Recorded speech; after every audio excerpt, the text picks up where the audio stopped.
thank you so much once again to Penn South Africa for hosting us all for a very old book that somehow has become relevant. It's called Literary Sudans, an anthology of fiction from Sudan and South Sudan. And it was composed, it was assembled 10 years ago, and it was composed at a time where once again Sudan was in the news for all kinds of reasons, or for reasons of war and violence, and we were getting all that. And the idea of Literary Sudans was the newly formed country of South Sudan and Sudan, would kind of come together in this sort of literary cultural harmony. And they did, and we published 20 stories from writers from all over the place, and it was really a beautiful union. And the book remains a testament to the power of sort of literature and storytelling to illuminate something about cultures and places that is not just about war and violence. Of course, today we are in the we've entered the third year of the conflict in Sudan, and it's horrible. Hunger levels are catastrophic. The violence is unspeakable, and all of this comes again with sort of renewed meaning, renewed energy. So with all the writers, with all the love for things that are happening over there, some of us will read pieces from this work. And I think we will start with the wonderful translator who made this anthology possible, Adil Babikir. And he wasn't able to join live today, so he sent a pre-recording. He's a prolific translator. He's translated poetry, works, and he's not reading actually from this particular book. He'll tell us a little bit about the poems that he's reading. And then we will have a reading from Leila Aboulela, who's another prolific, huge name in Sudanese writing in English in particular. Abdelaziz Baraka Sakin is here. And also David Lukudu joins from Juba in South Sudan. And maybe we'll even get to see him. I'm not sure. But for now, let's start with Adil Babikir with the pre-recording.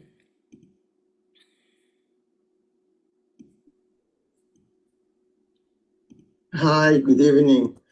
I'm very happy to be with you today on this special event. In these difficult days for Sudan, when everything seems to teeter on the edge, we find ourselves turning to the voice of Mahjoub Sharif, a voice that has always given us courage and hope.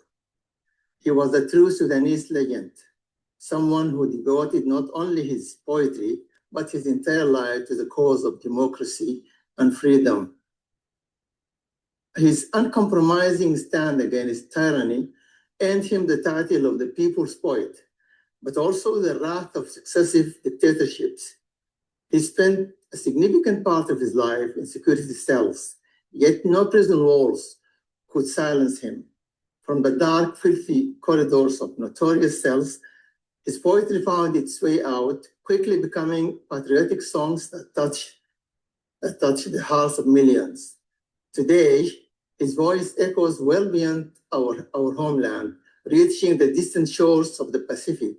In Alcatraz Island, once an exile for human rights advocates from around the world, visitors can now hear Sharif, proud and unbroken as ever, reciting one of his poems from what was once a prison cell.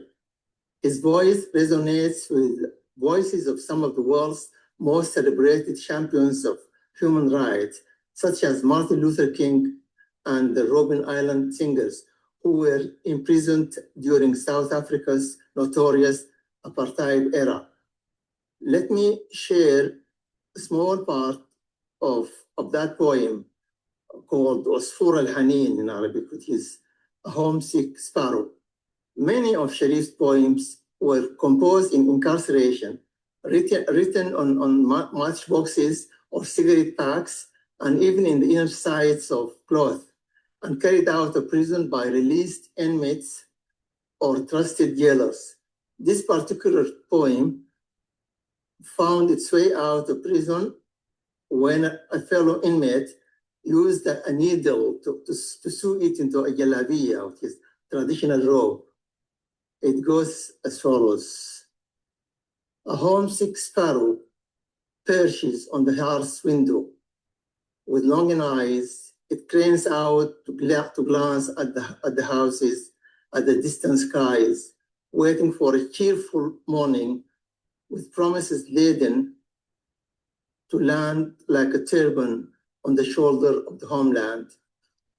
With each coup in a dark abyss we plunk. The heavy-footed junta besiege our songs. They agitate our input, confiscate its internal peace. They poison the cheerful spring. They poison the cheerful spring and place their muzzles on everything. What a pleasant dream they disfigure in the eyes of each mother. But they can't manage to silence us, never. In their cells we sip the perseverance syrup to remain bold and steadfast. All my times in incarceration, all my pain of longing and torment, if I lose touch with you, who in this time of question would I be? If I lose touch with you, I will betray the little ones yet to come. If I lose touch with you, conceited and self-centered I will become. So long as I have a voice in my course, what prison or even death can silence me? No, we will never succumb. They have no say in our destiny. No, they don't. We are the ones who bring life to the dead pores of democracy. And the original poem goes as follows in Arabic. رك عصفور الحنين في شبابيك الفؤاد حن تاوق للبيوت للسماوات البعاد الصباح طالع رباح عمة في كتف البلاد كلما عسعس بيان عسكروا حول النشيد عكروا صفو المداد سمموا النبع السعيد كمموا كل الجهات فصدوا الحلم الجميل في عيون الأمهات نحن كل المستحيل يجبرونا على السكات نشرب الصبر الجميل في زنازين ثبات يا مشاوير السجون يا تباريح الحنين لو شفيت منك بكون في زمان القهر مين لو شفيت منك بخون الصغار القادمين لو شفيت منك طغيت أو بقيت إنسان ضنين طالما في الحلق صوت يا تسي ويا تموت لا ولا لن نستكين إنهم لا يملكون أن نكون أو لا نكون إنهم لا يملكون أن نكون أو لا نكون نحن صناع الحياة في مسامات السكون. That same spirit of resolve and resistance echoes through almost all his poems. Let me share another. Twittering in your cells. In your cells, we never cease warbling. Our wounds from your knives bleeding. In the confines of your jail, we keep twittering. In the comfort of your palace, you keep shivering. Your skies are in fumes veiled. To your dismay, only stronger we grow, and so does our revolt. We are in chains, but our love is never restrained.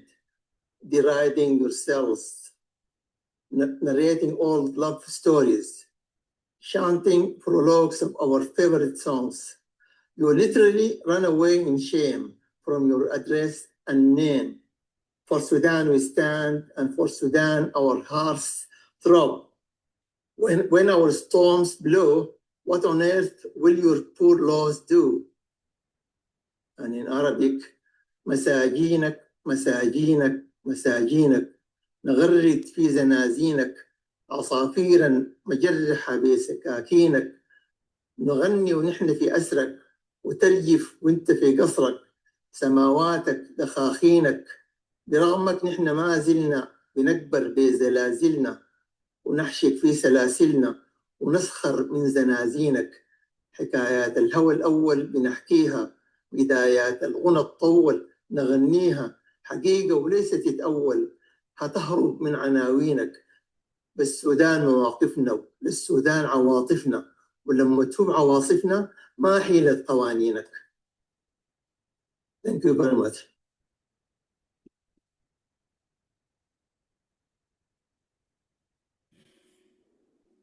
Hi, thank you so much for playing that. I'm still waiting to add Leila Aboulela into the panelists. Hanif or Bongani, can you do that so she can read next? Because she has ended up in the attendees side. Thank you. And while she shows up, I can quickly say thank you so much, Leila, for joining us. Hi. Hello, sorry. No, it's okay. Sorry, I was late and all this mix up. Yes. No worries. Thank you so much for joining us. I wanted to start by saying that there are two people who made this particular anthology possible. First was, of course, Adil Babikir, who brought in all these writers who you just heard and translated them very, very fast and very well. And then, of course, Leila Aboulela, who connected me to a host of people way back in the day when we could, and that's how I found David and lots of other people who then went on to publish in this anthology and in lots of other wonderful places.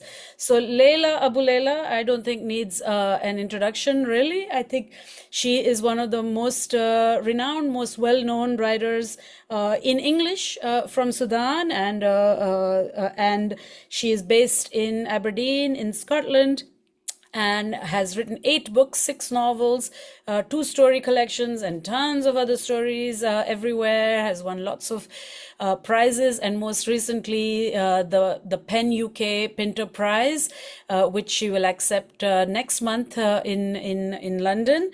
And it's extremely exciting. Her last book was River Spirit, which was a historical novel.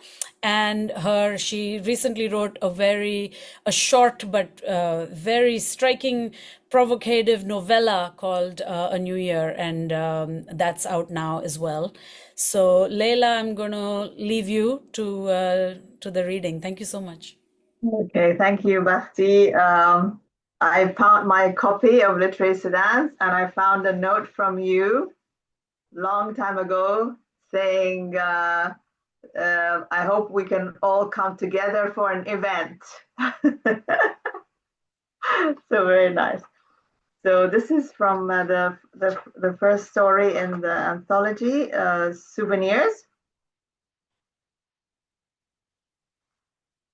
They set out early before sunset, not the right time for visiting, but it was going to be a long drive, and his sister Manal said she would not be able to recognize the painter's house in the dark. The car slipped from the shaded carport into the white sunlight of the afternoon. The streets were empty, their silence reminiscent of dawn. Since he had come on the plane from Scotland 2 weeks ago, Yasser had not gone out at this time of day. Instead, he had rested after lunch, wearing his old jalabiya. He would lie on one of the beds that were against the walls of the sitting room, playing with a toothpick in his mouth and talking to Manal without looking at her. On the bed perpendicular to his, she would lie with her feet near his head, so that had they been children, she might have reached out and pulled his hair with her toes, and the child Yasser would have let his heels graze the white wall, leaving brown stains for which he would be punished later. Now they talk slowly, probing for common interests, and so remembering things past, gossiping lightly about others, while all the time the air cooler blew the edges of the bed's sheets just a little, intermittently, and the smells of lunch receded. Then the air cooler sound would take over, dominating the room, blowing their thoughts away, and they would sleep until the time came when all the garden was in shade. In this respect, Yasser had slotted easily into the life of Khartoum. After 5 years on the North Sea oil rigs, noisy helicopter flights to and from Dice Airport, a grey sea with waves as crazy as the sky, 5 years of 2 weeks offshore, 2 weeks on with Emma in Aberdeen, no naps after lunch there, and yet he could lie here and know that the rhythms that the air cooler whispered into his heart were familiar and well known. When he had first arrived, he had put fresh straw into the air cooler's box. For this, his mother had thanked him, and like other times before, prayed that he would only find good people in his path. It was true, he was always fortunate in the connections he made, in the people who held the ability to further his interests, in the past teachers, now his boss, his colleagues, and Emma. But your wife, what's her name? Was how his mother referred to Emma. She would not say Emma's name. She would not remember it. It would have been the same if Emma had been Jane, Alison, or Susan, any woman from outside that large pool of names his mother knew and could relate to. That was his punishment, nothing more, nothing less. And he accepted it, and Manal would smile embarrassed when their mother said that. And as if time had dissolved the age gap between them, she would attempt a faint defense. Leave him alone, Mama, she would say in a whisper, avoiding their eyes, wary lest her words, instead of calming, provoke the much-feared outburst.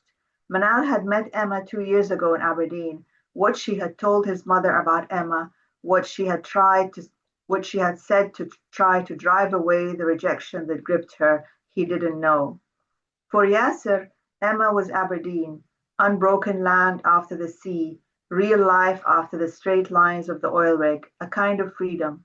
Before Emma, his leave on shore had floated, never living up to his expectations, and it was essential for those who worked on the rigs that those onshore days were fulfilling enough to justify the hardship of the rigs. A certain formula was needed, a certain balance which evaded him, until one day he visited the dentist for 2 fillings, and with lips frozen with cocaine, read out loud the name Emma, written in Arabic, on a golden necklace that hung around the receptionist's throat. Your wife, what's her name? His mother says, as if clumsily smudging out a fact, a history. 3 years ago, he drove Emma to the maternity ward in Forester Hill in the middle of a summer's night that looked like twilight, to deliver a daughter who did not make her appearance until the afternoon of the following day. Samia changed in the 2 weeks that he did not see her. Her growth marked time like nothing else did. 2 weeks offshore, 2 weeks with Emma and Samia, 2 weeks offshore again. Emma driving him to the heliport, the child in her own seat in the back. A fact, a history. Yet here, when Manal's friends visited, some with toddlers, some with good jobs, careers, there was a see what you've missed atmosphere around the house, an atmosphere that was neither jocular nor of regret, so that he had come to realize, with the sick bleakness that accompanies truth, that his mother imagined that he could just leave Emma and leave the child, come home, and those 5 years would have been just an aberration, time forgotten. He could marry one of Manal's friends, one who would not mind that he had been married before, that he had left behind a child somewhere in Europe, a bride who would regard all this as a man's experience. When talking to her friends, she would say the word experienced in a certain way, smiling secretly. Thank you.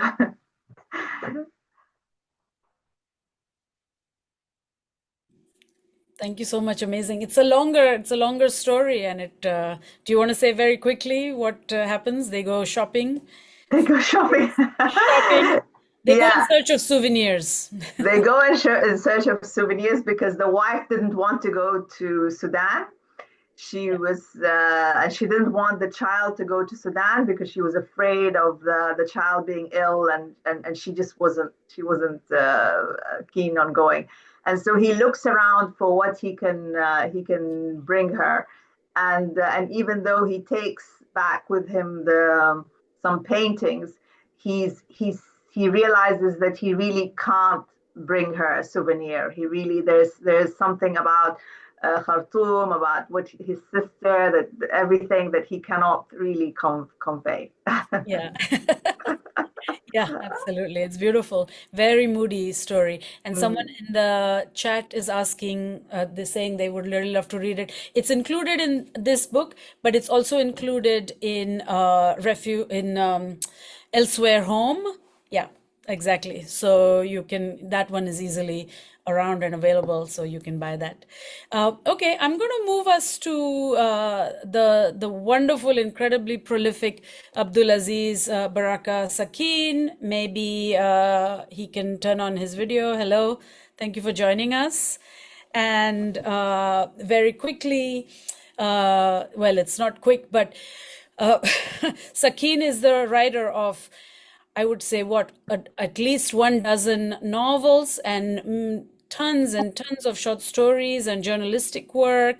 And he is from the Kassala region, and also has wrote a lot when he lived in Sudan on Darfur and against the dictatorship, and was censored and exiled, and people would have to smuggle his manuscripts out. I was lucky, one of the lucky people who received PDFs from via social media and weird other ways in which we accessed his work.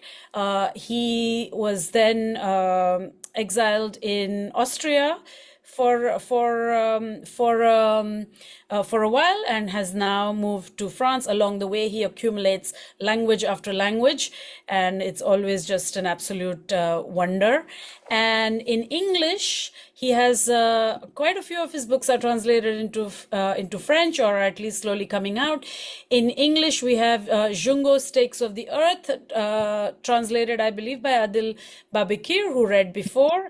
And then the Princess of Zanzibar has also been translated into English by Adil Babakar, along with his daughter Mayada Ibrahim, and it's quite wonderful. So we are doing a little weird thing today, so we'll both hopefully be pinned to the screen.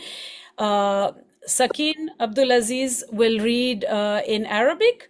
The story is A Woman from Kambu Cadiz, and then I will read. He'll read some of it, and then I'll read the whole story, which is quite short, in English. So, thank you, my friend Bahati. I'm happy to be with you here.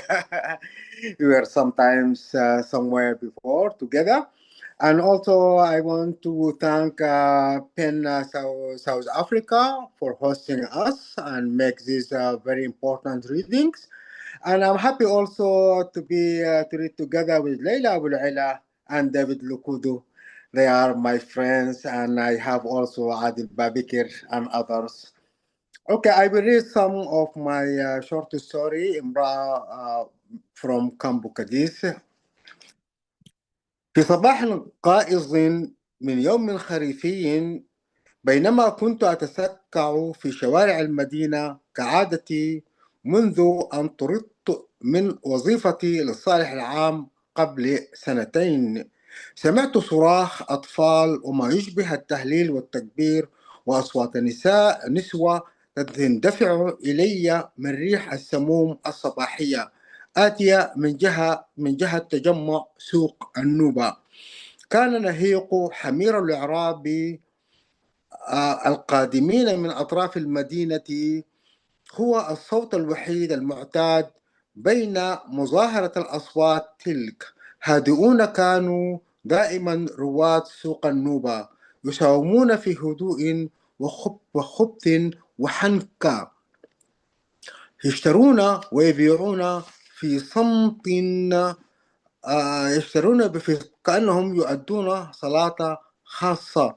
نعم، قد يسمع نداء موسى السمح الجزار بين الفينة والأخرى، وتتشاجر باعتان وقد، لكن تهليل وتكبير وصراخ وأطفال. وكفرد أصيل من هذه المدينة امتلك حسا تشككيا عميقا، هتف في إن هناك شيئا ما في سوق النوبة.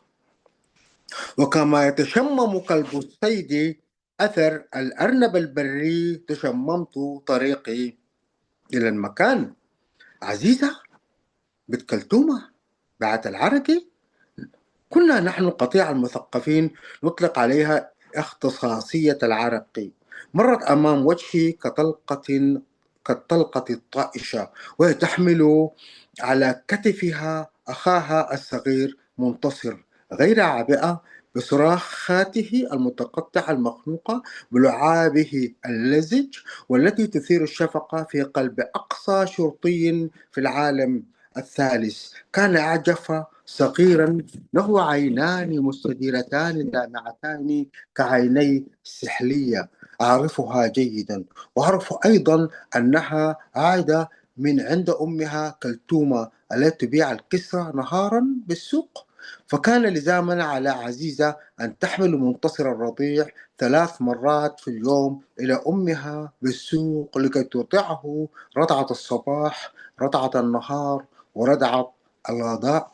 وتحرص كلثومة أشد الحرص على أن لا تفوت على ابنها الصغير رضعة واحدة حتى لا يمرض مرض الصعيد ويموت، لأن منتصر كان نزغا شقيا، فما كانت كلثومة ترقى في إبقائه معها في السوق. صرخت فيها: يا بنت، يا عزيزة! التفتت إلي بسرعة، رشقتني رشقتني التفتت إلي بسرعة، رشقتني بنظرة عابرة، وجدت في سعيها إلى حيث تشاء، ولكني ومن خلال لمحتي الخاطفة لوجهها والتي لم تتعد 3 ثوان رأيت بؤسا وألما مكثفا مقنطرا على وجهها الصغير الأملس، بؤسا لا يمكن إخفاؤه أو احتماله، لدرجة أنني تيقنت في نفسي أنه لو قسمنا هذا الحزن والبؤس على كل مشردي العالم لما وسعوه. وفي نظرتها السريعة كانت أسئلة أيضا غامضة ومبهمة ومحيرة في نفس الوقت. جريت وراءها صارخا: يا بنت! Bahati, now you can continue in English. Thank you. Thank you so much. Stay, you can, yes, stay and we'll see. All right. So I'm told that the English version is somehow shorter than the Arabic, but let's see. It'll still take me 10 minutes. All right. A Woman from Kambo Cadiz by Abdelaziz Baraka Sakin, translated from the Arabic by Adil Babikir. Okay. One unusually sunny morning during the rainy season, I was wandering around, as had been my habit since I had been fired from my job 2 years ago under the so-called layoff for public interest policy. Suddenly, I overheard screams of children mixed with some enthusiastic patriotic chanting, as well as women's voices, all carried down to me by the hot morning wind from the direction of the Nuba Souk. The braying of the Bedouin donkeys was the only familiar sound amidst the cacophony. Visitors of the Nuba Souk were generally very quiet, bargaining noiselessly and skillfully, buying and selling silently, as if they were performing a special prayer service. True, you might hear the butcher Musa El Sameh calling out loudly, inviting clients to his merchandise. You might even come across a fight between 2 lady merchants, but not fervent chants and screams like this. So, as a bona fide citizen of this town, my deeply suspicious side whispered in my ears, something unusual is taking place at the Nuba Souk. And like a prey dog sniffing out a wild rabbit hole, I headed to the place. Aziza, daughter of Kaltuma, the Araki seller, or the Araki specialist, as we, the intellectuals, called her, darted across the road in front of me like a random bullet. With her younger brother, Muntasir, on her shoulder, she pushed ahead, unaffected by his sticky saliva and sporadic screams that could have probably won the sympathy of the most pitiless policeman in the third world. He was tiny and gaunt, with 2 rounded eyes like a lizard. She must have been on her way back from her mother Kaltuma, who sold kisra at the souk during the day. Aziza had to carry the infant back and forth to his mother for breastfeeding 3 times daily, in the morning, midday, and at lunchtime. Kaltuma would do anything in her power to ensure that her infant didn't miss a single nursing session in order to protect him from the fatal Upperlands disease. She couldn't keep him with her at the market because he was hyperactive and mischievous. Aziza, you, girl, I called out. She gave me a brief glance but continued on her way unhindered. Yet from the swift glance, which lasted no more than 3 seconds, I could read on her tiny glossy face a thick mass of misery and pain that was abundant enough to give the displaced of the world a bountiful share. Her hurried look was long enough to also communicate some ambiguous and perplexing questions. I ran after her, shouting, "Girl, we, the town elites and intellectuals, preferred the date araki made by Kaltuma at her tiny house in Kambukadis, where we would gather regularly and spend hours on end. She was very honest and friendly and would not cheat us like the Ethiopians and the other araki sellers who often charged us for more bottles than we actually consumed when we were too inebriated to notice. They would also adulterate the araki, mixing it with ethanol or water. I can't feed my children from illicitly earned money. Besides, she never divulged our secrets and scandals. I, for one, could lose my self-respect to alcohol, which would reduce me to an intellectual animal, urinating in my clothes, throwing up onto my chest. When none of this happened, I would freely divulge family secrets, talking unguardedly about my father, the local council officer, saying things in public that people knew little about. I may as well disclose his future plans to lay hands on ration commodities and petrol. Kaltuma, let me confess, listened attentively but never opened her lips. We all treated her with the highest respect, like our mothers, and regarded Aziza as our young sister. "Stop, girl," I grabbed her short sleeves. Without looking at me, she said in a husky voice mixed with Muntasir's successive sour screams, Mama was arrested." Everything went dark before my eyes. I felt my hair turn into poisonous pins prickling through my scalp. I couldn't afford to say or do anything, and my palm helplessly slid off her tiny overburdened shoulder, leaving her in the throes of her ordeal.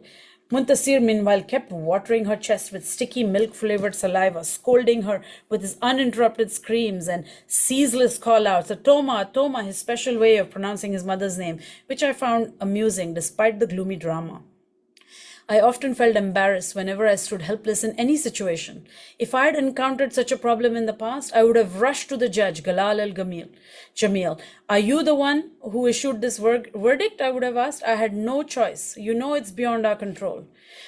"But why Kaltuma? You know she's the sole breadwinner for her children. Her husband was killed in the south years ago. It was not entirely about Kaltuma. She's just unlucky. There were always victims, you know. The governor is said to be wandering around the town in disguise, and he must see that everyone is working hard, fighting corruption. By the way, Kaltuma was aware of the inspection. Ahmed Salah had alerted her well in advance.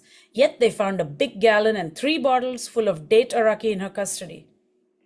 It must have been planted by the police. They must have hidden these items in their truck to use as material evidence, because they rarely find anything when it comes to these ladies. So what's going to happen to her? The sentence will be mitigated as usual. Instead of imprisonment, she will be made to pay a fine. And as always, her friends will come to her rescue. Each one will donate something. This was the typical scenario when one of our clients fell in police hands. But where is Jalal al-Jamil now? The new judge was not interested in Araki. He preferred whiskey and Anisha. Besides, he presented himself as a pious, God-fearing person, which means he was inaccessible, at least for now. Her exhausted, gaunt body was now lying on the bench at the center of the Saturday souk. Water was still dribbling from her cheap cotton gown after they had poured a full container of water on her. She didn't seem to be bothered by the scores of people around her who had thronged the place to show their sympathy or to partake in glee over her predicament. Yet she was trying hard to drown her face in the comfort of her arms, doing her best not to let out a single sigh, moan, scream, or even a faint exhaling that might suggest to the policemen, the judges, the whipper, or the crowd that she was feeling pain from the fall of the tar-soaked black whip on her back, slashing open her scrawny, fleshless body. When I finally managed to get to where I could have a good view, the plump sergeant was yelling in a coarse voice, 38, ha, hop. 39, hey, hop. 40, done, Your Honor. Exactly 40 lashes.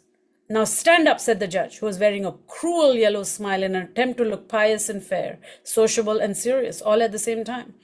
Seek forgiveness from your Lord and turn to him in repentance, and earnest repentance. Kaltuma gave him a piercing look that I felt she had extracted from the depth of her liver. She then spit on the ground. It was blood-stained and bitter. I swear that all the fans, the Bedouins in their shoulder-to-toe galabiyas, turned black by dirt, reeking of hair, tar, and dung of camels and donkeys, carrying whips and swords. the shamasha, or sons of the sun, the homeless street people, the shop owners who closed down their outlets, forsaking lavish revenues for the fun of watching the travels, stray dogs, the cautious creatures taking refuge in the grass away from the eyes of the people, non-stray dogs, flights of kites and crows making circular formations in the sky and croaking, the intelligentsia like me, the good for nothing except making smart and shrewd comments that are celebrated only within their circles, stirring the mockery of the lady sellers of Kisra, Araki tea, and other hardworking ladies, the court panel piling on their seats like medieval age eunuchs, her helpless poor girlfriends, the council female staff, the gloaters, the sympathizers, everyone, indiscriminately everyone. I swear that they all felt the bitterness of that spit, as bitter as colocynth, as if it were ejected out of the inner recesses of their own throats.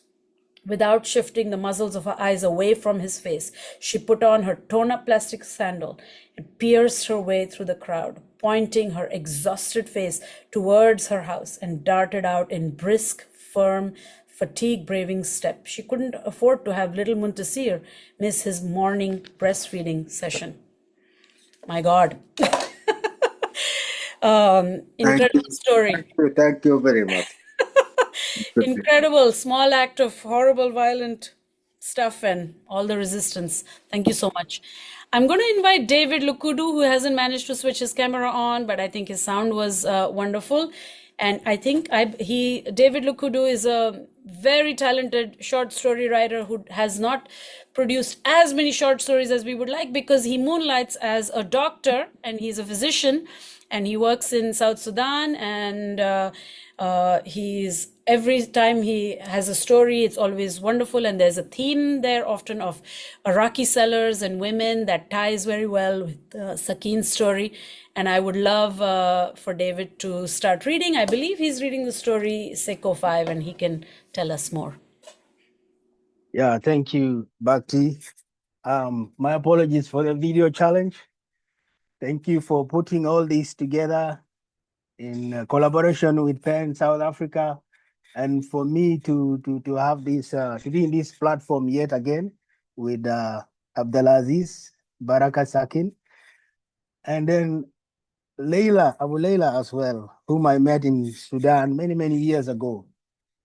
Yeah, this story is 17 pages long, but then I'll just read bits and pieces here and there.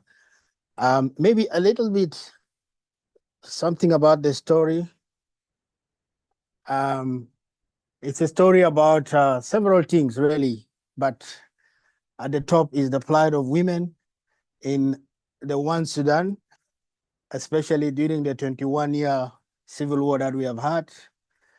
And it's centered around a woman who brewed the local spirit or jinn that in South Sudan is called Seko 5 because it can knock you down within 5 minutes.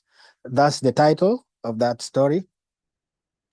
Yeah, let me begin from some page in the middle.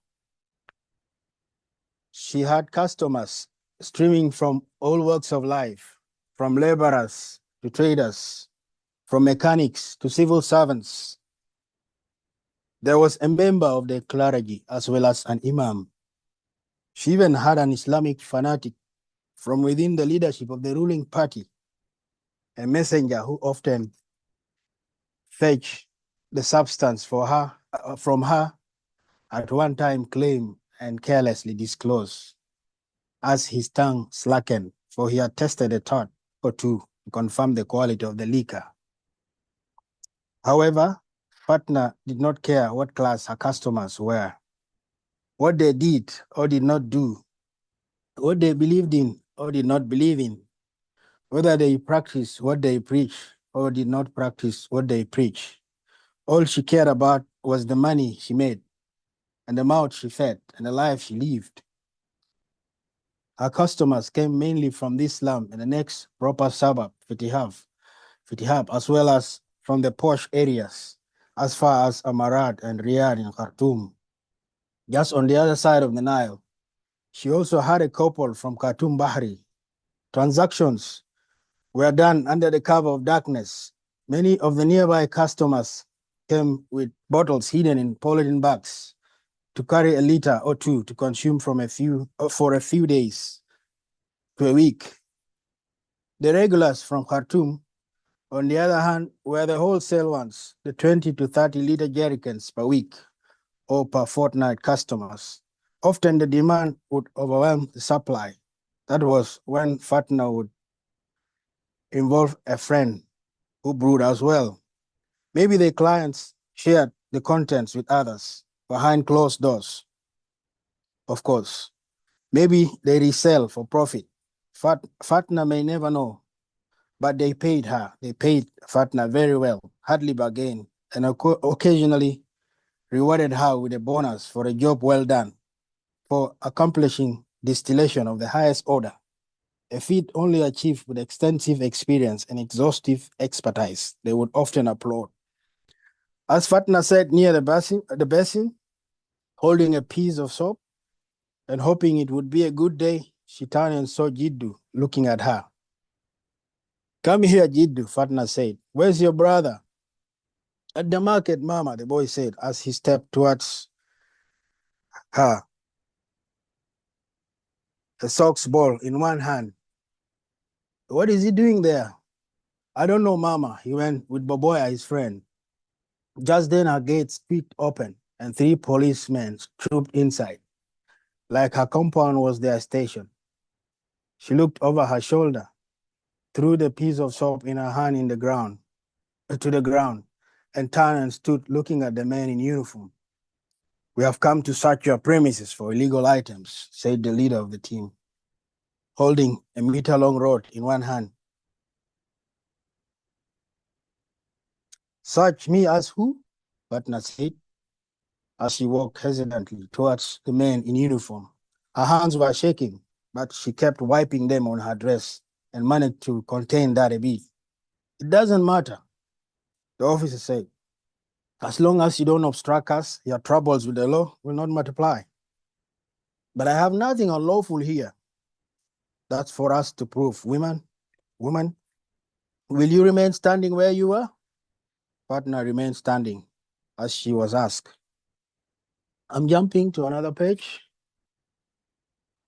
Partner was silent regarding the 3 men wrecking a mess in her compound, like scavengers on rubbish dump. She decided to remain standing somewhere near the middle of the compound, her son next to her, clutching her dress. "Mama," Jidu said. "Shh, shh." She silenced the boy, tapping him on the back. The officer moved to the broken gate lying next to the latrine, not far from the washing area. He pulled the gate away, prodded the ground underneath, but he could not find anything on which to pin down Fatna. "You clever woman," the officer said. "Your place reeks of alcohol, and you saying you have nothing." He was shaking his head.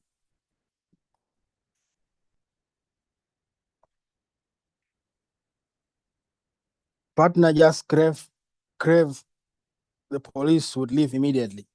The longer they stayed in her compound, the more she was afraid and worried she would become what had happened to her friend Sadia and another neighbor, Halima, from the Nuba Mountains some years ago. I've jumped, sorry.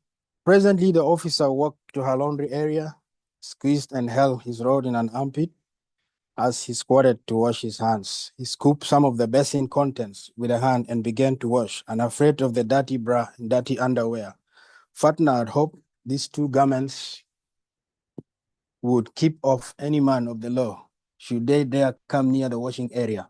On the contrary, the officer had his eyes glued to the unclean undergarments for longer than expected. He felt the abnormal coolness of the liquid, and the smell hit him on the nostrils. There was a frown on his face. He smelled his hands. "A'udhu billahi," the officer had uttered, almost in a whisper. The frown on his face was quickly replaced by a brief smile. He shook his head a little from side to side, got up, and turned towards Fatna as he drew a handkerchief from a trouser pocket and began to wipe his hands. The smile lingered a little more as he focused his attention on his hands, wiping them properly. Then he smelled them again.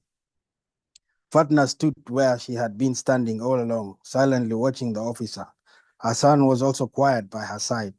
She felt beads of sweat forming on her forehead and her hand shaking again. She also felt her heart thumping forcefully and her breathing becoming faster. Now the officer walked a few paces towards her, grasping his rod in both hands as he did earlier, and stopped and looked at her, his face inexpressive. Abdelaziz, anything? Came a commanding voice from the truck just outside the gate. He kept his gaze at her. She looked back at him, unemotional. Abdelaziz, the voice came again. There was silence for a moment as the officer cleared his throat. Anything? The voice was persistent. No, no, the officer shouted a reply, finally, his face still expressionless and not leaving hers. He turned and walked towards the gate, shaking his head lightly from side to side, a smile lingering briefly on his face. When he reached the entrance, he stopped and turned his head and looked backwards, the smile gone. Fatna kept her gaze on him. Then he pulled the door open, walked on and disappeared into the truck as the gate creaked and shut behind her. Then the truck rolled away. She knew his type. She knew he would come back later, alone. And Yeah, you're ending there? yes. Coming back for her. Thank you, David, and thank you. The past readings, especially last week, we've had many writers, and even though we read for longer times, we are ending early. But I just wanna thank Leila, David, Abdelaziz, and Adil, of course, for participating, and to Hanif and Bongani for making this possible. The series is called Writing in Troubled Times, and I believe you said it's going to be posted on YouTube for those who missed it. And I just want to thank everybody for all their comments in the chat. I'm not able to reply to them, but thank you for showing up. And keep Sudan in your hearts. I mean, just horrific stuff is happening, and we all feel such helplessness and such extraordinary despair. And I hope all this literature can offer some comfort, some solace, and I hope things get better. And I hope people can, something changes, and something changes soon. It's really hard to watch what's going on. Thank you all.